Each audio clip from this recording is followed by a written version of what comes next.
Hello everyone, coming back to another collection tour of my Masters of the Universe collection. This is June 2021 and I have slightly updated it, mainly showing the Snake Man and the Evil Horde figures. Let's start with the Snake Man. As you can see, I arranged the whole Snake Man here, starting with Squeeeze. It's really great figure. Like how he can be stuck everywhere to the display. Right here we have King Hess, the leader of the Snake Man. He has already stripped off his arm, and under his underneath snake disguise can be seen. Very nice figure. Here we have Tongue Leisure in all his colors. Great coloring. I think the way this design is made up, I mean, who would today still release a kind of pinkish figure? I mean, this is a really nice one. Really mean this. Here we have Rattlor, which is a great figure because he's so fun to play with this. You can extend his neck and all this stuff, and he's really making these noises if you shake it. It was really fun playing with him as a kid, I remember. And we have Cobra Khan back here. He's kind of the first one of the Snake Men, was released very early one. He was in Skeletor's troops and later joined the Snake Man. I think that's the official canon. At least on the back of the box art you could see him aligned him with the Snake Man in later releases of the figures. This is Snake Face, also a very fun figure. He can, when you pull a lever on his back, you can kind of make his snakes come out of his body. You can see two snakes over here. And then in his face, of course, they have kind of a multi-dimensional angle here, so you can really see them. So this was already it for the Snake Man. We now come to the Evil Horde, and we start with one of the most wonderful figures, Mosquitor. And I'm really glad to have this, and even the pump mechanism of his blood in his chest still works. I'm really glad of this. If you pull a lever on or push a button to say it better, he will kind of have the blood floating from top to down, and it's really nice to do this. There's a video on my channel if you want to check this out.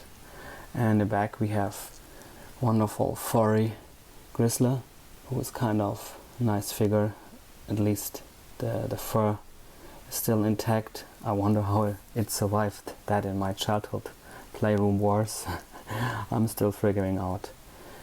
This is Dragster. Dragster is a really nice one. I still have the pull cord, and if you would use that pull cord and like pull it, you would make Hordak run across your playground floor.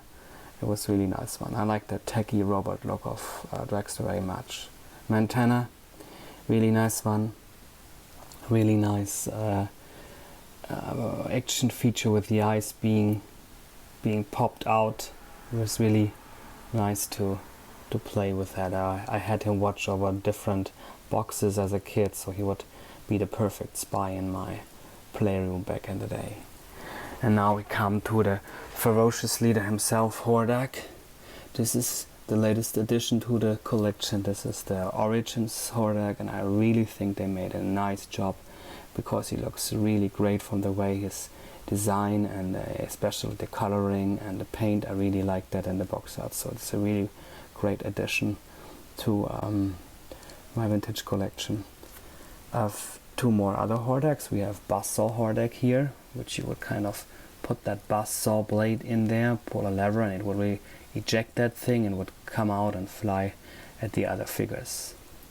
And here's the original Hordak, which is a Mexico version variant, which is has a paler face and some other skin tone to it, and a very nice crossbow, which is kind of more whitish in the coloring, so it's kind of really fun to have that figure in the collection.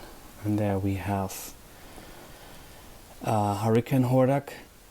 And Hurricane Hordak is, you can pull pull a lever on the back, and he would kind of have that thing rotating. That's really nice, and I also like that shiny armor he has to it. The Horde Trooper. Actually, there should be more of them, but they're so expensive, I'd rather could afford one. You might know that Horde Trooper from the Formation series.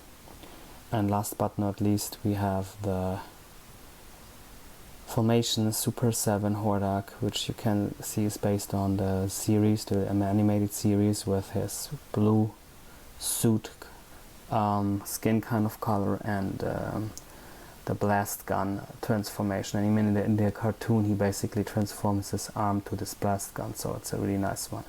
On top of the shelf, we have two more additions to the Evil Horde. We have also a Mantisaur, who could kind of grab the figures, and Hordak is actually riding his steed. Very nice thing.